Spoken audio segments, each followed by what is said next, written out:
सिंसे suicide को गलत क्यों कहा गया है और सुसाइड करने का परिणाम क्या होता है? सुसाइड को गलत इसलिए कहा गया कि वह प्रकृति के कार्य में आप अवरोध पैदा कर रहे हैं। प्रकृति ने आपको जीवन दिया और उस जीवन को आपको पूरा करना आपका नैतिक, प्राकृतिक, स्वाभाविक कर्तव्य है और आप उसको बीच में ही खत्म कर रहे हैं, ऐसे जैसे आप खुदा बन गए। इसलिए यह गलत है और इसका परिणाम क्या, खत्म करने से जीवन खत्म हो जाएगा? बहुत ही जघन्य अपराध है। भटकेंगे, तड़पेंगे, प्रायश्चित करेंगे, रोएंगे। बहुत विलंब हो चुका क्योंकि जो साधन आपको मिल गया उसको आपने त्याग दिया।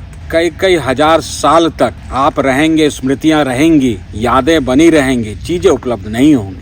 चीजों से आप दूर हो जाए, फिर क्या करेंगे आप? होगा क्या आपका? इसीलिए उसका जो परिणाम है वह बहुत ही भयावह है, क्योंकि आपको कोई ठौर ठिकाना कहीं नहीं मिलेगा। आपकी स्मृतियां सभी जागृत रहेंगी और उसके बाद जो आपकी कुटाई पिटाई जगह जगह होती रहेगी वो तो अलग है, क्योंकि आप अकेले नहीं हैं सुसाइड करने वाले। एक से एक तुर्रम खां पहले से उपस्थित हैं प्रकृति में, सृष्टि में। फिर आपको वो गुलाम बनाएंगे। जीवन नरक से भी बदतर होगा। बाकी मर्जी आपकी। अब प्रश्न उठता है कि व्यक्ति सुसाइड करता क्यों है? उसके कई कारण हैं, लेकिन सबसे महत्वपूर्ण कारण है कि उसका रक्त संचार कम पड़ने लग जाता है, जैसे हम डिप्रेशन कहते हैं। ब्लड प्रेशर लो होने लगता है। निराशा और निराशा ही सुसाइड की ओर व्यक्ति को धकेलती है। फिर बचाव क्या है? निराशा से कैसे बचा जाए? कई माध्यम हैं, कई प्रकार से आप निराशा से बाहर आ सकते हैं। एक, आपको अपनी दिनचर्या में बोर्डम को खत्म करना पड़ेगा। जब आदमी बोर हो जाता है, बोर्डम आपको असफलता की ओर धकेलती है और आप असफल हो गए तो निराशा जन्म ले लेती है और वही निराशा आपको आगे चल करके सुसाइड की ओर प्रेरित कर देती है।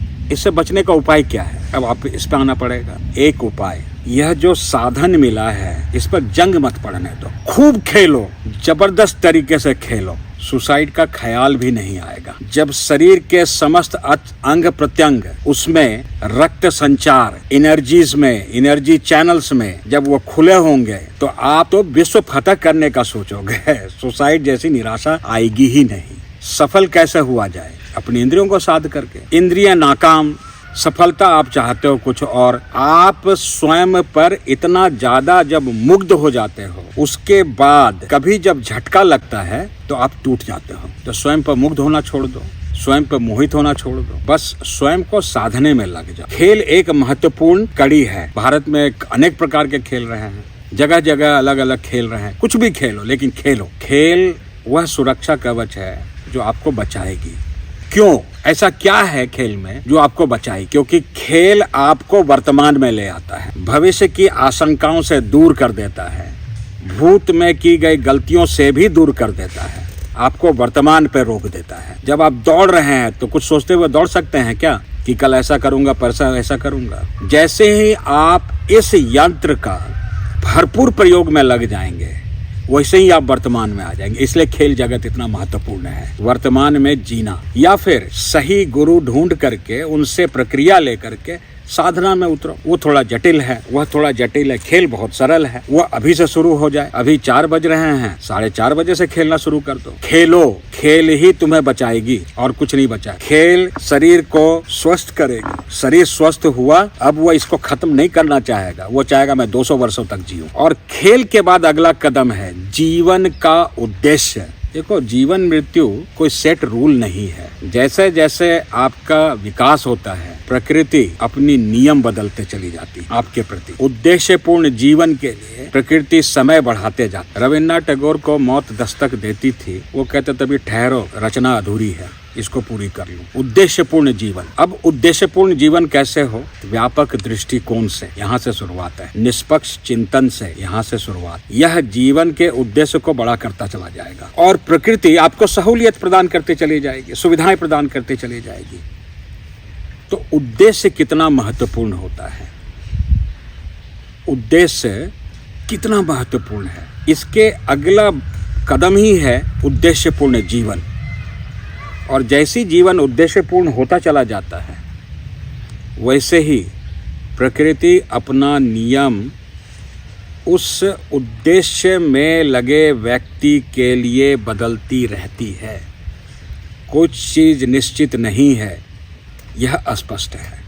तो सेंसेई, जब कोई व्यक्ति अपनी मृत्यु चुन लेता है तो उसका दंड है, प्रकृति का ये विधान है।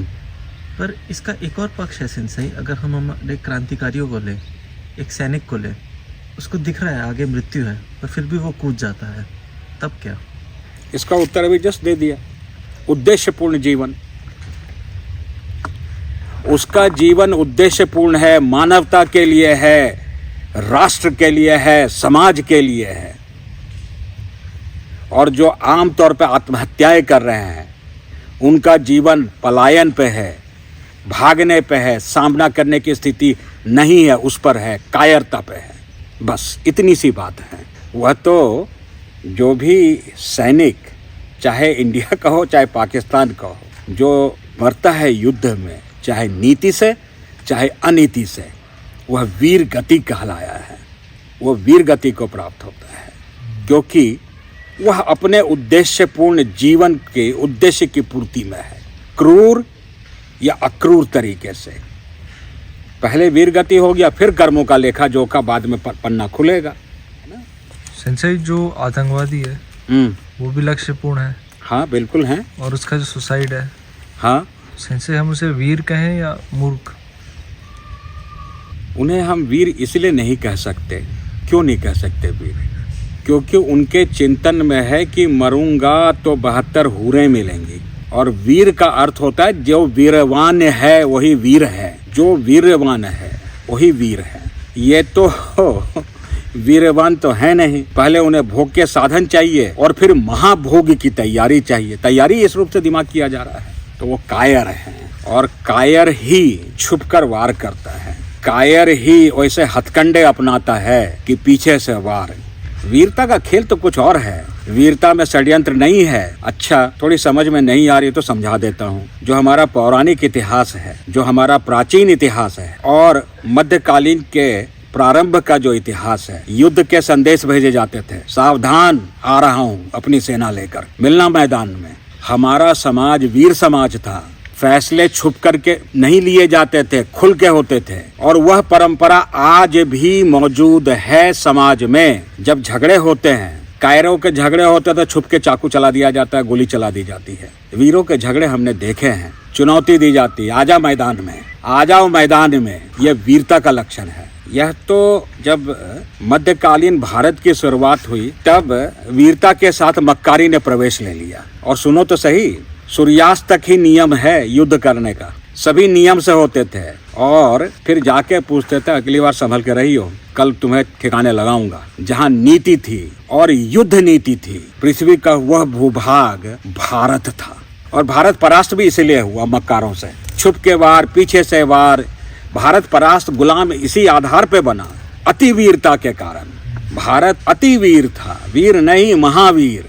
और जो महावीर होता है लापरवाह हो जाता है, बोला सेना आ रही है, कोई बात नहीं, आने दो, पानीपत में लड़ेंगे। अरे 50-100-90 किलोमीटर में तुम लड़ोगे, उसे 500 किलोमीटर पर पकड़ो। हमने वैसा नहीं किया। तो वीरता का मजाक ना उड़ाया जाए। वीरता का मतलब है वीरवान, नीतिगत। युद्ध की नीति तय हुई, फिर युद्ध हुआ, स्पष्ट है।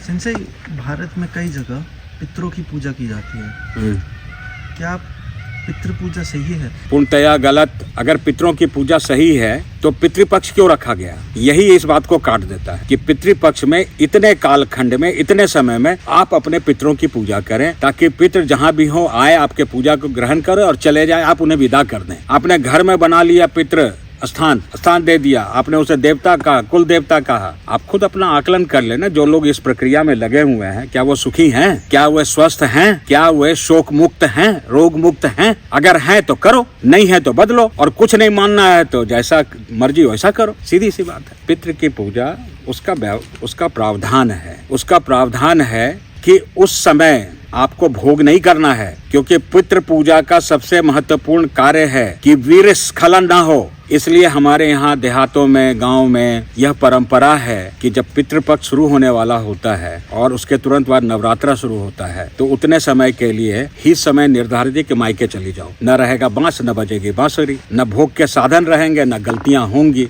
और आप पितृ लगा दिए सामने और अपने बाकी काम यज्ञ प्रतिदिन कर रहे हैं, फिर क्या होगा?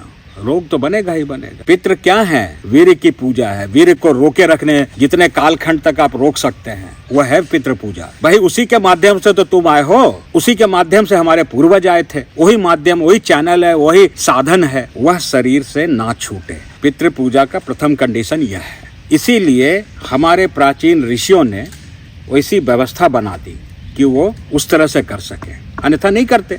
स्पष्ट है।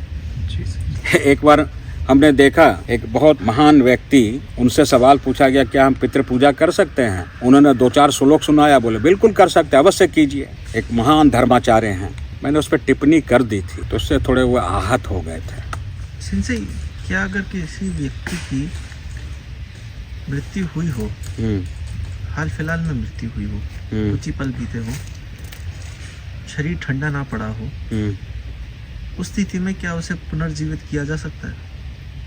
योग्य महापुरुष द्वारा किया जा सकता है, जानकार व्यक्ति द्वारा किया जा सकता है, अन्यथा नहीं। जो जानकार है, जो इसमें पारंगत है, जिसके पास यह विद्या है, जिसके पास गुरुओं की कृपा है, वह कर सकता है। अभी हाल में ही घटना हुई थी, 18 मार्च की घटना है। 8 दिनों से कोमा में पड़ा हुआ था, मृत था। उसे यहीं से बैठे बैठे गुरुदेव ने ठीक कर दिया और सारा चीज़ लाइव रिकॉर्डेड था। मैं भी उस स्थान पर उपस्थित था। तो फिर हमने, गुरुदेव ने आज्ञा दिया कि इसके ऊपर आप डॉक्यूमेंट्री बना दें और तब से यह कार्य आगे बढ़ाया गया। तो क्या हो सकता है और क्या नहीं हो सकता है, यह तो व्यक्ति विशेष पर निर्भर करता है। गुरुदेव द्वारा कही गई एक बात हमें याद आ गई जो आप सबको पसंद आएगी। बाबा श्री राधा रमन जी 12 वर्ष की आयु में निकल गए थे, हिमालय गुफाओं कंदराओं करते हुए कामाख्या में पहुंचे। साधना शुरू हुई तो वो लगभग 25 के आसपास की उम्र थी उनकी। तो उनको संकेत मिल गया कि माँ की मृत्यु निकट है।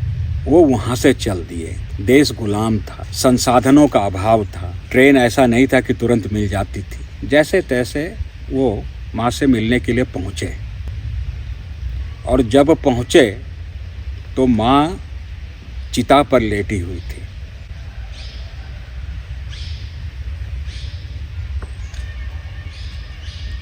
बाबा ने गंगा जी के किनारे का रेत हाथ में उठा करके आह्वान कर दिया कि माँ तो ऐसे नहीं जा सकती, मुझसे बात किए बगैर नहीं जा सकती। उनके पिता जो स्वयं एक महान तांत्रिक थे, उन्हें पता था कि ये कर सकते हैं। वह इतने सक्षम, पूर्णता को उन्होंने उसी उम्र में पा लिया था कि कुछ से कुछ कर दें। वह संकल्प सिद्धि थी। उन्होंने रेत उठा करके संकल्प करके माँ को जगाने ही वाले थे कि पिता ने रोक दिया कि ऐसा मत करो, प्रकृति के कार्य में हस्तक्षेप मत करो। बाबा नहीं मान रहे थे। फिर उन्हें बहुत समझाया, फटकारा कि ऐसा मत करो। उन्हें पता था यह कर सकते हैं। फिर कहा, इससे माँ को तुम्हारी तकलीफ होगी। क्या तुम उन्हें तकलीफ देना चाहते हो? बाबा के हाथों से रेत छूट गया। भारत में जन्मे हो आप, भारत को पहचानो। तुम्हारी शिक्षा पद्धति ने तुम सबको अंधा बना दिया। जो अपनी ही धरोहर को गाली देने में जुट गए, अपनी ही शक्ति को झुठलाने में तुम सब लग गए। जागो, पहचानो स्वयं को, अपनी वास्तविक विरासत को। वो क्या है?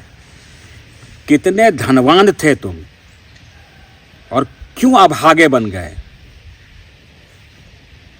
वह धन जो हमें परंपरा में हमें प्राप्त हुआ है, वह संपदा जो हमें मिली है, हम कुछ कागज के टुकड़ों के पीछे गुलाम बन के उसको नष्ट कर दें, लानत है। जागो, जागने के अलावा कोई रास्ता नहीं है।